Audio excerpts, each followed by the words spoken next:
आइए आज बात करते हैं मुजफ्फर की सच्ची कहानी प्यार तूने क्या किया की। ये तीसरी किस्त है डायरी का राज। ये मुजफ्फर और मेघा की मोहब्बत की कहानी में ना एक बड़ा अहम मोड़ लाती है। जी बिल्कुल, बहुत अहम। आज की हमारी गुफ्तगू का जो मरकज है वो एक डायरी है जो मुजफ्फर को मिलती है।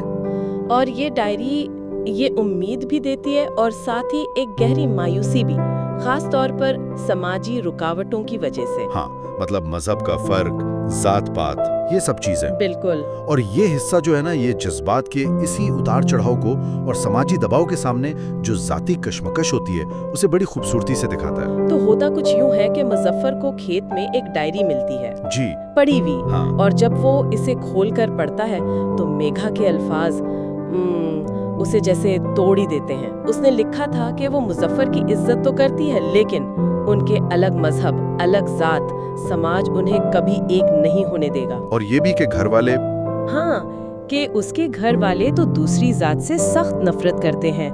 तो मुजफ्फर को लगता है जैसे सब खत्म हो गया। शायद ये मोहब्बत बस एक तरफा ही थी। देखें, यहाँ सिर्फ समाजी रुकावटों की बात नहीं है, ये मेघा के अपने अंदर का खौफ भी जाहिर करता है। खास तौर पर वो जात पात का निजाम वो उस जमाने में बहुत सख्त था। सही। तो ताल्लुकात में ये एक हकीकी दीवार थी। इसका ये लिखना जाहिर करता है कि ये खौफ इस पर कितना हावी था। बिल्कुल ठीक कहा। लेकिन फिर इसी डायरी के आखिरी सफ़े पर एक ऐसी लाइन लिखी थी जिसने सब कुछ बदल दिया। अच्छा? जी हाँ, मेघा ने लिखा था, मैं भी आपको पसंद करती हूँ और अब तो प्यार भी होने लगा है। ओहो। बस ये पढ़ना था कि मुजफ्फर की जैसे जान में जान आ गई। उसने वहीं ठान लिया कि अब वो मेघा को हर हाल में हासिल करके रहेगा। ये इतराफ बहुत अहम है, बहुत ज्यादा। ये दिखाता है कि आखिरकार जो जाती एहसासात है ना, वो समाजी डर पर गालिब आ सकते हैं। मेघा का ये लिखना सिर्फ मुजफ्फर के लिए उम्मीद नहीं थी, ये कहानी का रुख बदलने वाला लम्हा था। जी, इसकी अपनी अंदरूनी तब्दीली भी जाहिर होती है। बिल्कुल। फिर कुछ दिन बाद एक बिल्कुल गैर मुतवक्का मुलाकात होती है बाजार में। अच्छा? मुजफ्फर और मेघा अचानक आमने सामने आ जाते हैं। मेघा फौरन पूछती है, 3 दिन से कहाँ थे? मुजफ्फर कोई काम का बहाना बना देता है, जिस पर मेघा मुस्कुराती है और कहती है कि ये 3 दिन तो उस पर 3 साल जैसे गुजरे हैं। और फिर वो ये भी कहती है, लगता है मुझे मेरा हमसफर मिल गया है। वाह, ये तो बहुत बड़ी बात कह दी उसने। जी, मुजफ्फर तो बस आप समझे हवाओं में उड़ने लगा। और जब वो जाने लगता है ना, तो मेघा उसे रोकती है और कहती है, नंबर तो देते जाओ। अच्छा, खुद से मांगा? खुद से। मुजफ्फर उसके हाथ पर अपना नंबर लिख देता है। क्या लम्हा होगा वो। यकीनन ये मुलाकात और खास तौर पर मेघा का ये अंदाज, मतलब बिराह रास्त इजहार करना, नंबर मांगना, ये इसकी हिम्मत को जाहिर करता है। पहले डायरी में वो खौफ लिख रही थी और अब ये कदम। जी, एक वाज़ेह तब्दीली नजर आती है।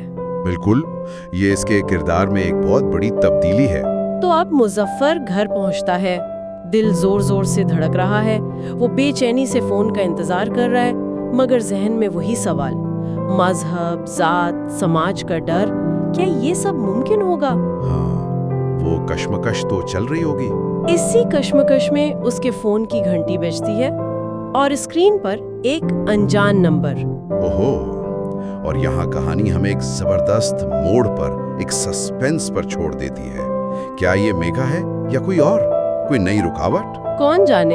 ये फोन कॉल उनके ताल्लुकात के लिए अगला इम्तिहान साबित हो सकती है, एक गैर यकीनी मुस्तकबिल की तरफ इशारा है। तो आज हमने देखा कि कैसे एक डायरी ने मुजफ्फर को मायूसी से उम्मीद तक पहुंचाया, फिर एक अचानक मुलाकात ने रिश्ते को एक नई सिमत दी, और आखिर में एक अनजान फोन कॉल ने सारा तजस्सुस बढ़ा दिया। जी, और ये कहानी हमें फिर से उसी बुनियादी सवाल पर सोचने पर मजबूर करती है कि मोहब्बत और समाजी हकीकतें, उनके दरमियान तवाज़ुन कैसे बनेगा? क्या जाती जज्बात उन दीवारों को गिरा पाएंगे जो समाज ने खड़ी की हैं? ये देखना वाकई दिलचस्प होगा। मुजफ्फर और मेघा का अगला कदम क्या होगा? बिल्कुल। और एक आखिरी सवाल हम सुनने वालों के लिए भी छोड़ जाते हैं। जब आपकी अपनी खुशी और समाज की तवक्कुआत में टकराव हो, तो अपनी ख्वाहिशात के लिए खड़े होने की क्या हद होनी चाहिए? कहाँ तक जाना चाहिए?